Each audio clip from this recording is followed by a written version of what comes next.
Certainly the worst luck of anybody I've ever seen in a series of this series, Norris Farrow.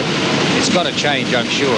But when we get a little bit of time later on, Tony, I'll relate a little experience that poor Norris has had, or got involved in at Wanganui. Another stroke of bad luck. But it's a humorous one anyway. Ready for a start now, the first Formula One leg. The big sprint up to the first corner. Norris Farrow, Roger Freeth, Robert Holden getting a relatively slow start. Norris Farrow through first. Roger Freeth and Paul Eden. That's the order they went into the first corner. See if it changes. That's Norris Farrow still in the lead. Roger Freeth behind him. Norris Farrow on the Steve Roberts framed Suzuki, and Roger Freeth on the Macintosh framed one behind him. Robert Holden's up to third place already. Robbie Dean there in fourth place. Then Paul Eden.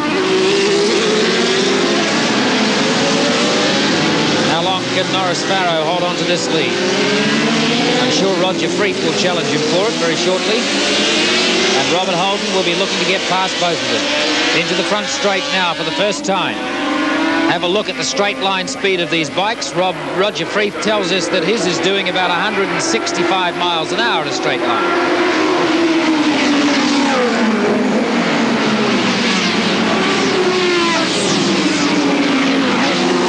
Roger Freeth in front of Norris Farrow.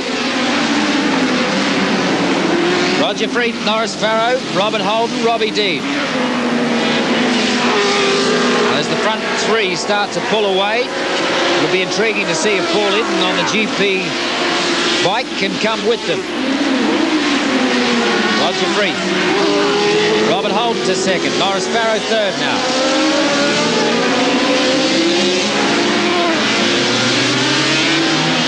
Well, we'll have a little wager, Graham Crosby. Which part of the circuit do you think Robert Holden's going to get past on?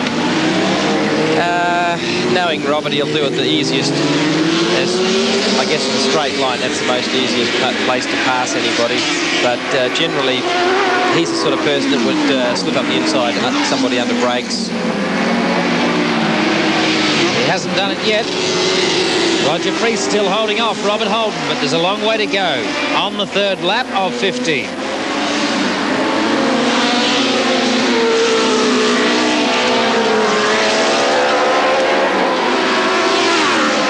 Me leading you astray. 10 laps for the Formula One races. Robert Holden up the inside. He's done it. Robert Holden, Roger Freeth, Norris Farrow. And we've had somebody off. Yellow flag's out. They shouldn't change position. Wow, that is dangerous. I think they will have to stop the race. It's Bob McCleary is one of them. There's another bike down there. That's Bob McCleary, who's up and okay by the looks. His bike parked there, number 5. Yeah, that's Bob McCleary from Christchurch, of the famous McCleary family. And he came down at Wanganui in a crash when Shinji Yatsushiro ran into the back of him. That one looks like a multi-bike crash. We're trying to see who's the other. It's Eddie Kattenberg's, I think. Looks like a 1100 Suzuki. I think it is Eddie Kattenberg's, just looking at the colour. I can't see the number at the moment. Yeah, it looks like it could have been 21.